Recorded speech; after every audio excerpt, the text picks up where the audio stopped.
Previously on Forever Chemicals. We heard from brands like Outdoor Research, Nemo Equipment, and Mystery Ranch regarding their efforts in phasing out PFAS from their products, some challenges they faced in the process, and how we can move forward with more intention in the future. If I start with what is PFAS? PFAS is a very big group of fluororganic chemicals and polymers. They have what we call extraordinary properties. PFAS are industrial chemicals, and the carbon-fluorine bond is perhaps the strongest in the periodic table. It takes the energy of lightning to break it. PFAS are known as forever chemicals. The chemical industry knew that PFAS could be harmful. So it's used in places that folks don't think. It's in every pizza box that you've gotten a pizza in. It's in your coffee cup at your favorite coffee joint around the corner. It's in cosmetics. It's everywhere. PFAS chemicals are wreaking havoc on our health and environment. It's a really serious issue. So there's health impacts and there are environmental impacts. So many of them have been found to last essentially on geologic time. Difficult to remove, difficult to filter, and then once removed and filtered, difficult to dispose of. They have been found to bioaccumulate in people and animals and have been found in almost every living creature on Earth. We need to eliminate our apparent appetite for using PFAS. The environmental impacts are pretty potent. Many of us refer to these as forever chemicals.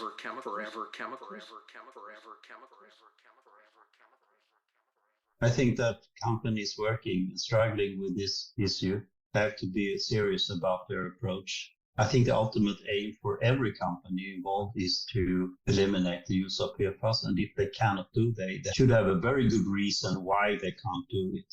A very good narrative and technical scientific data why you can't phase out PFAS. That's my message. Don't just sit there and say, oh, it's so convenient to use PFAS, we can't blah blah. No BS. Sorry, but scientific basis. That's the only way. It seems that many brands are moving in the right direction in terms of phasing PFAS out of their production.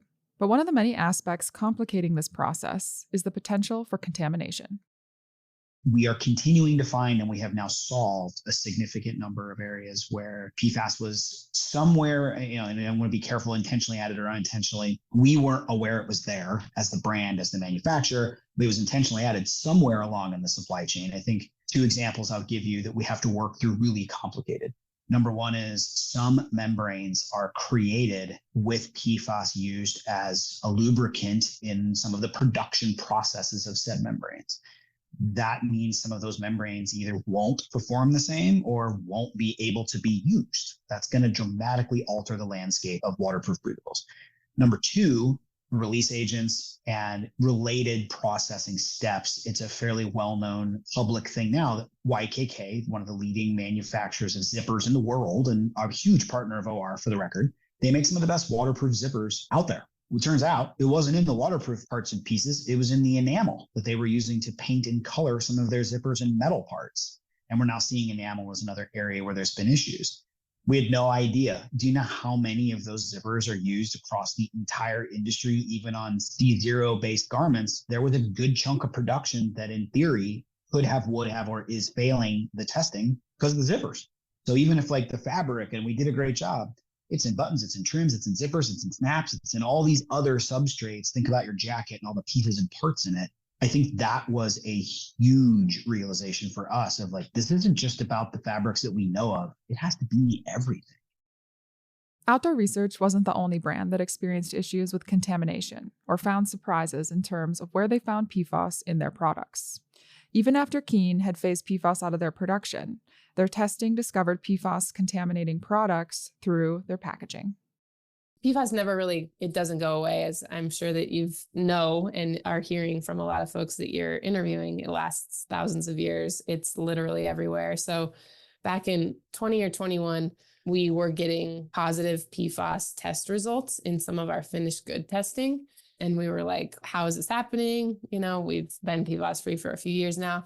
And it was because of cross-contamination, like you're suggesting. So like printing receipts or shipping receipts that were being printed and added to shoe boxes for finished goods or shipping boxes contained PFAS so that the ink didn't smudge. And so there was a cross-contamination issue happening on a finished good product.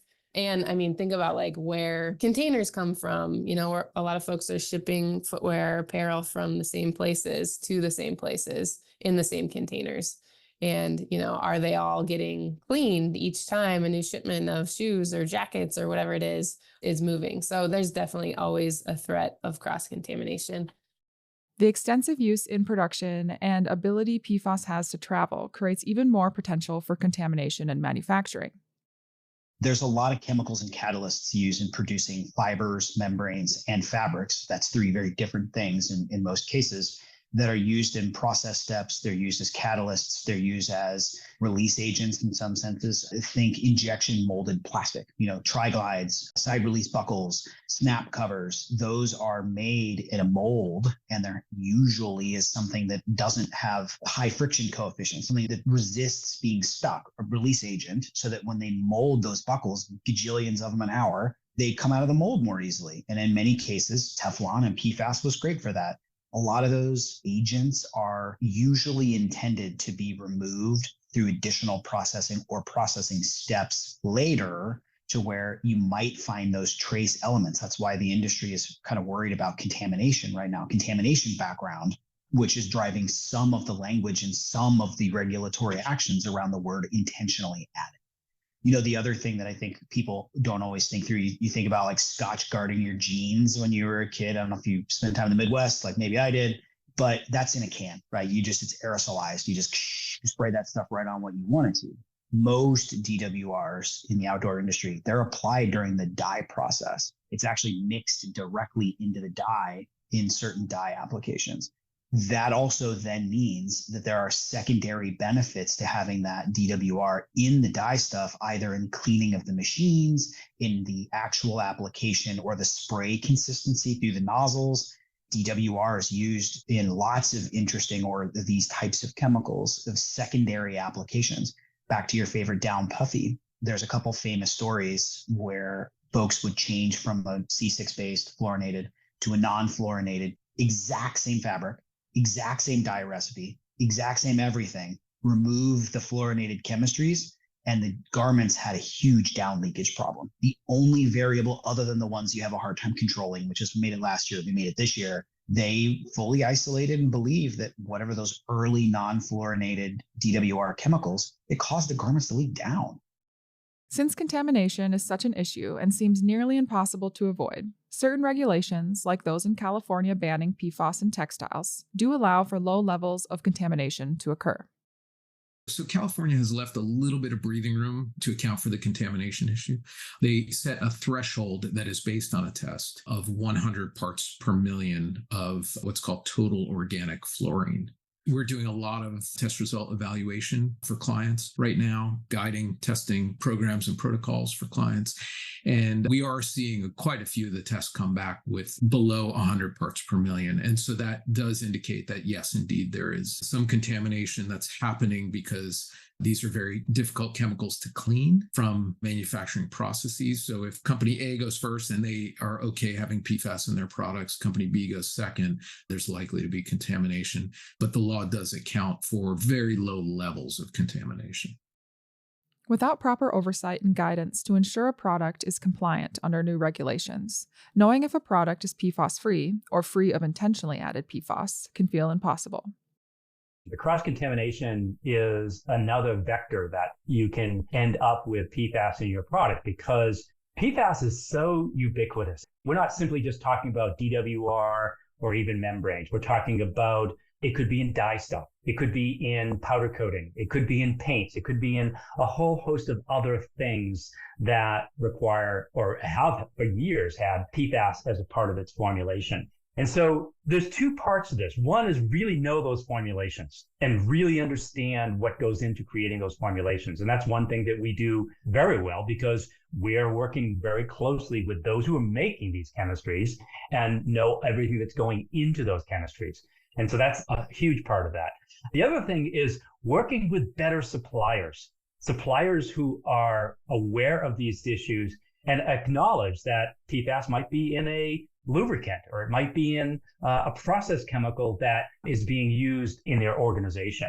And so a Blue Sign facility, a facility that has gone through the Blue Sign process, is by nature going to be a much better facility that is much more aware of all the things that it needs to be managed. So, one of the things I tell a lot of organizations is, you absolutely want to ensure the chemistry is not PFAS based, so water repellency or what have you, but also make sure you're working with good suppliers because they're going to be way better at doing that.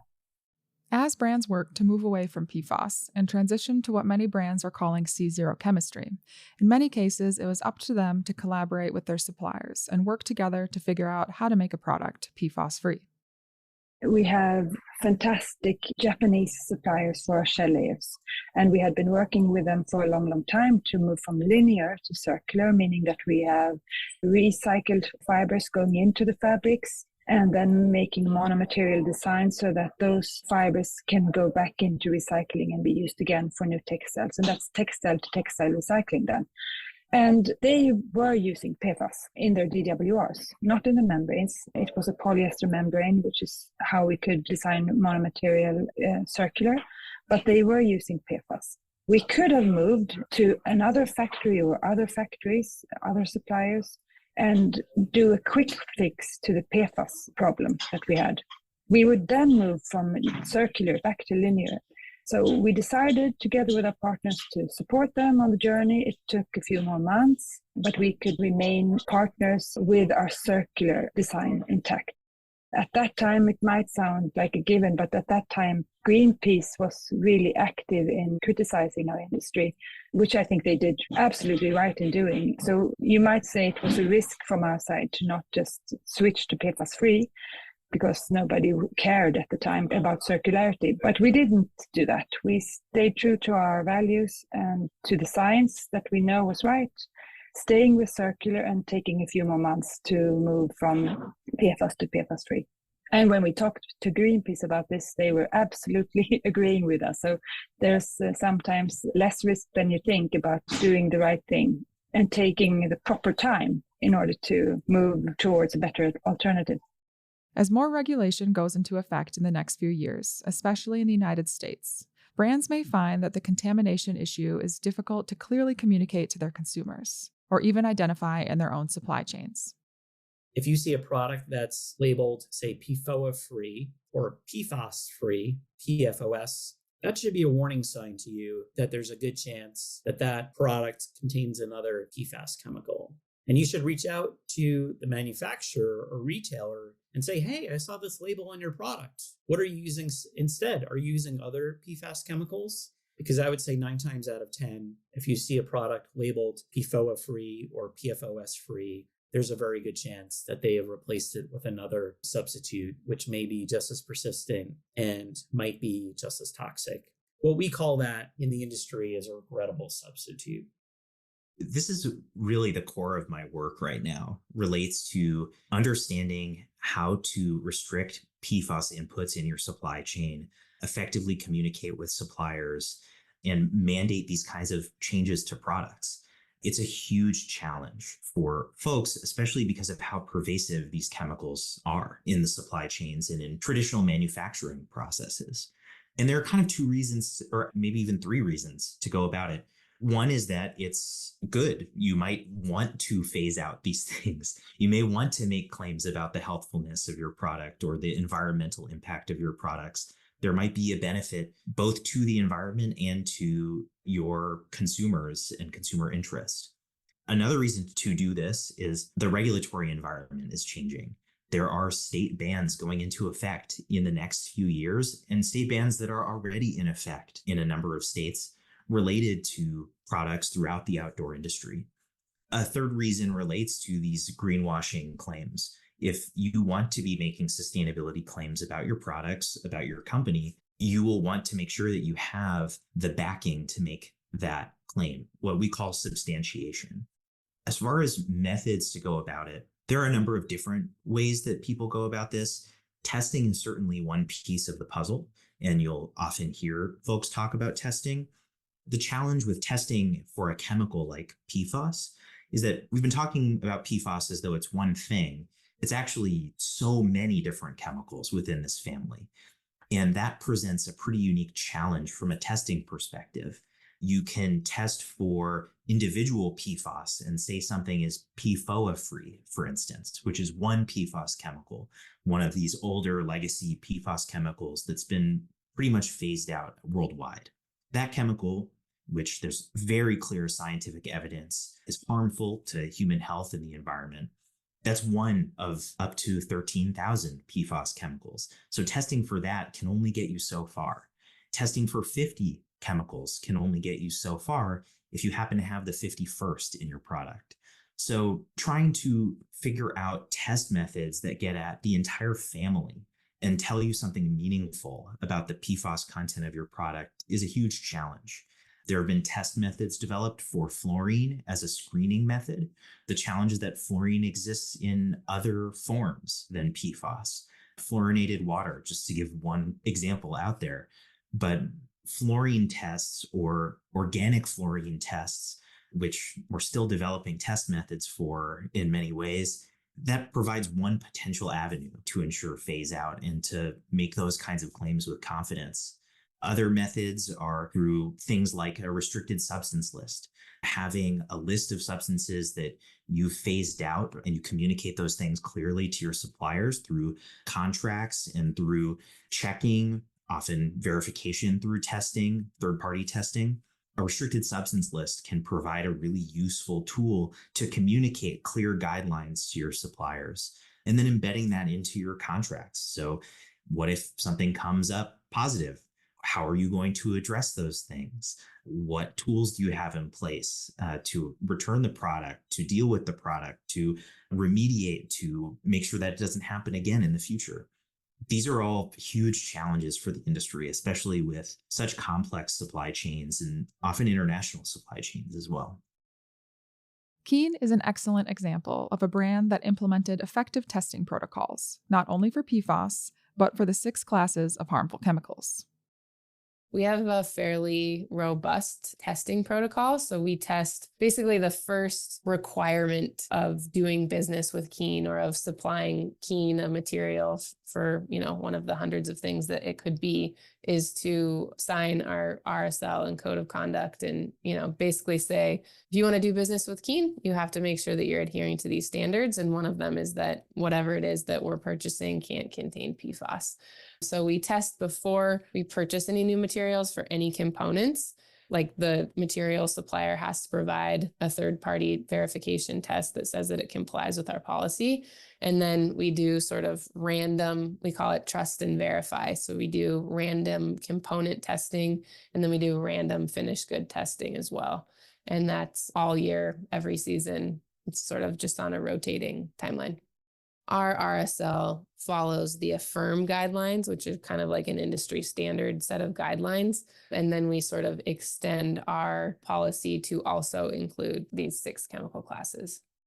Keen's testing framework is fairly common across the industry, but how effective it is highly dependent on how rigorously the brand follows these procedures. So while Keen may be doing a great job, it's because they care. Other brands may implement and use similar processes, but they may not be testing as much or as often. It's also worth noting that, as we learned in previous episodes, a lot of these changes and frameworks come due to regulation and legislation. What we're seeing now in the industry is intensive and rigorous testing for PFAS specifically, but that likely was not the case before the widespread phase-out due to regulatory changes. And some brands, like Keen, are likely testing for more than just PFAS and are following a rigorous restricted substances list, which includes the 6 classes of harmful chemicals. Tens of thousands of industrial chemicals, and to regulate just one chemical can take years of scientific research and advocacy. And when a chemical is regulated, it's quite expensive to change manufacturing processes.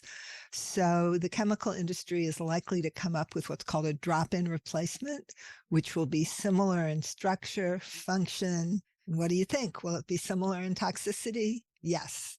And that's called a regrettable substitute.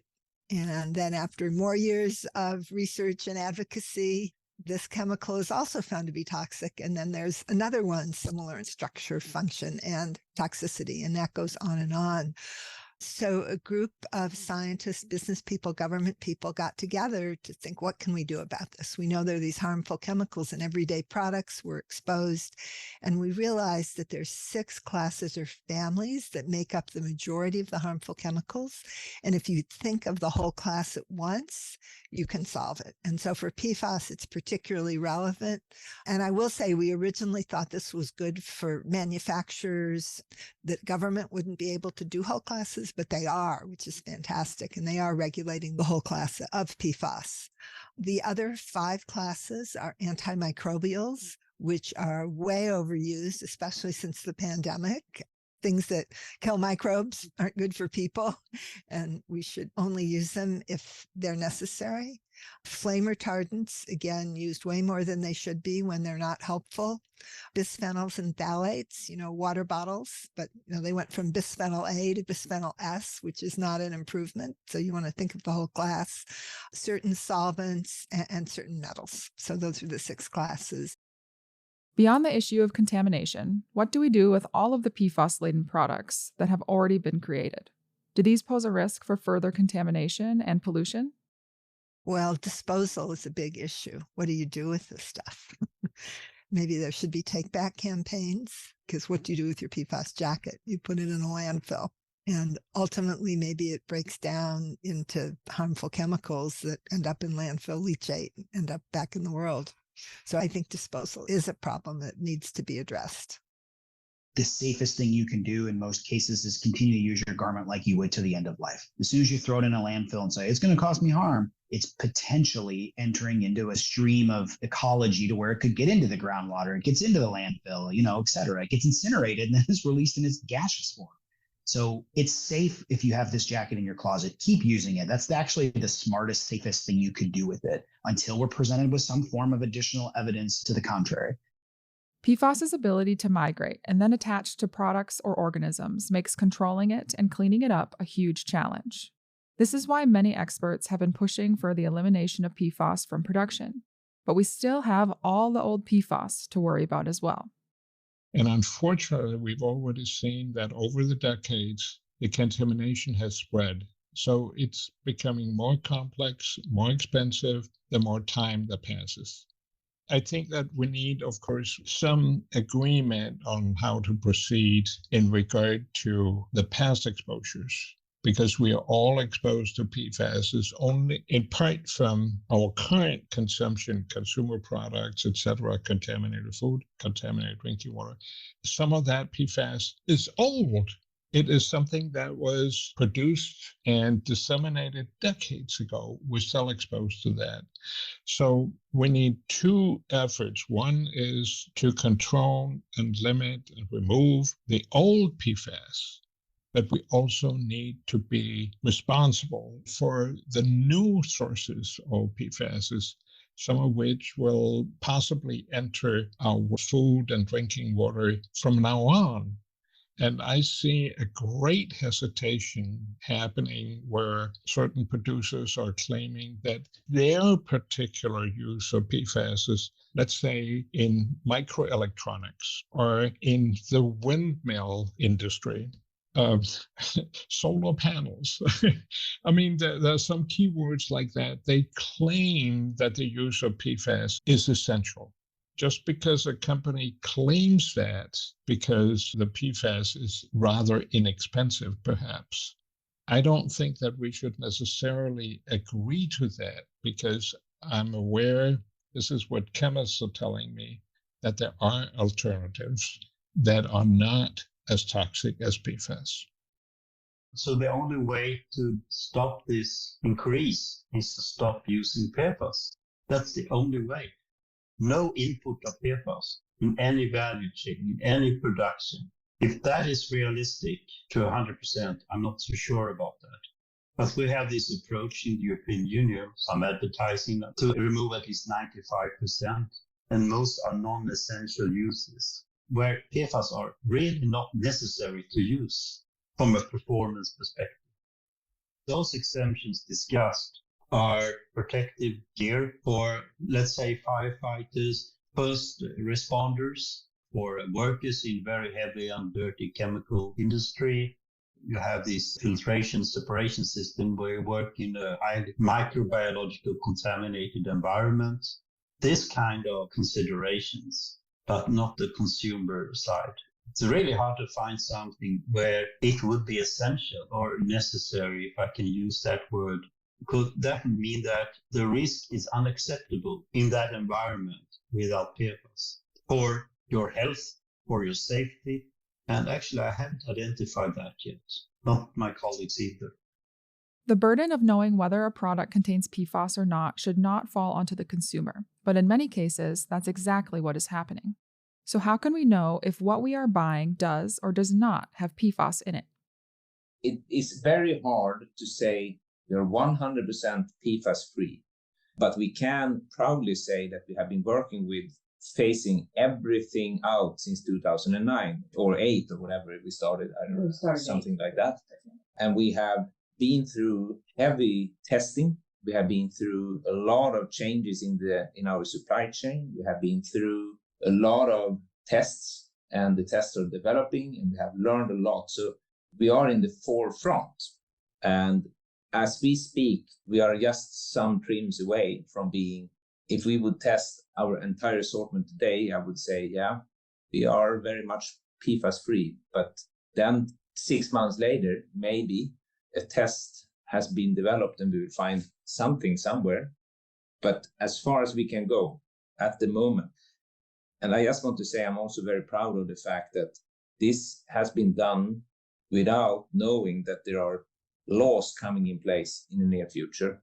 We have done that because we believe that that was the right way, which is something we try to strive for all the time, to be better than legislations and better than laws and regulations. So because it's easy to put a label on something, that we know. How can you? How do you know that it's truly PFAS free? I think you have to think as a consumer, but I think the consumers are so much smarter these days. I think we need to give everybody a little bit more credit that most of the consumers that really look into outdoor brands and also they actually look into brands. And I think by looking into a brand and understanding what is important to that brand gets you closer to having trust, because it's so hard to just put a label on everything and just walk away. And sometimes the labels are as good as the material is printed on. It may not be the truth. So I think we have to form trust with our consumers. We have to be, or brands ourselves, we have to be trustworthy partners in this journey. And at the end of the day, you're not going to hide behind any label. You're not going to hide behind any blue sign or, all of these labels that you can buy into that are going to be the golden ticket. And that Åke helped me with many, many, many years ago, that the labels are cheating. The labels are the quick way, and you have to do the work. And I think it's important to do the work. So for me, if I'm as a consumer, I look at brands, and if I see a bunch of labels, that makes me less confident. If I dig deep into it and somehow trust the brand and see that they're doing the work, and I think, podcasts like yours are helpful because it helps with the research, and it's helped from a brand's perspective, to also communicate what to do with the work that actually has to be done in order to really get there. So I'm sorry to say, we have to form trust. The work we're doing now, helping prevent the use of PFAS and other classes of harmful chemicals, is very reminiscent to me of Himalayan expeditions, because you have a summit, you gather a team, you're roped together on a Himalayan expedition. If somebody slips and falls, you can all fall. Along the way, there's going to be storms and avalanches and route finding problems and an occasional Yeti that pops up. And it's a little bit similar with what we're doing now. I think we're all working together. The summit, is a healthier world with reduced toxics. And it's very similar, I think, where it's hard work. You find a route, things change, there's storms and there are avalanches. So anyway, I feel really fortunate, as I have gotten a bit old, to do Himalayan mountaineering expeditions, to get to do expeditions towards healthier products, healthier people, and a healthier planet. So it's good you're doing your series, and good the world is discovering that they don't need PFAS and indeed other harmful chemicals. As consumers, we may not be able to shop our way out of this problem, but there are resources available to help us make more intentional choices. Go to our website, sixclasses.org. They'll find things that they can do, how to recognize, because the big problem is recognizing, is it in your products? So if something, at least till now, if it's stain repellent, waterproof, likely has PFAS, or if you see those words, or fluoro. So you can learn how to identify where these chemicals are likely to be, and you can not buy them, or better yet, you can write the manufacturers and say, we prefer to buy products without harmful chemicals. I mean, people don't have a lot of time to do that, but if they occasionally do it, it's helpful. But I don't think people can shop their way out of this. I think it needs to come from government regulators, from manufacturers. And we have found that when educated, a lot of companies will make a better choice and stop using PFAS and other harmful classes of chemicals. And that's very promising, because I think it's more up to the manufacturers and the retailers than consumers to try to keep track of that whole complexity. The push to remove PFAS from consumer goods has been slow, but recently appears fast-tracked by upcoming regulations. Regardless, much of the responsibility for this problem should be left to the producers and government regulators to ensure that what we buy, consume, and are exposed to is truly safe and free of harmful chemicals, whether they're intentionally added or not. It seems that in the case of PFAS, there may be a light at the end of the tunnel. And in the next episode, we explore alternatives, their effectiveness, and how we should use PFAS as a cautionary tale for the future. If you want to learn more about what PFAS are, where they're found, the proven health effects, how you can limit your exposure, up-to-date news on PFAS, and how to get involved in PFAS regulatory efforts, visit toxicfreefuture.org, foodandwaterwatch.org, or pfascentral.org. Snaplinc Consulting provided expert fact-checking and guidance for the creation of this podcast. Snaplinc Consulting provides corporate sustainability strategies and ESG support across a broad range of industries, including apparel, footwear, home furnishings, software, cosmetics, professional services, and more. Head to snaplinkconsulting.com to learn more and contact the experts to guide you through complex topics like CSRD, PFAS, greenhouse gas assessments, SBTI, CDP, EcoVadis, B Corp, and many more compliance and certification frameworks. Forever Chemicals is a Black-Footed Ferret production. All the source material for this episode can be found in the show notes or at theoutdoorminimalist.com/foreverchemicals. As an independent podcast, we rely on listener support as our primary avenue for funding. If you like this show and our other content, consider donating to our GoFundMe. The link is in the show notes.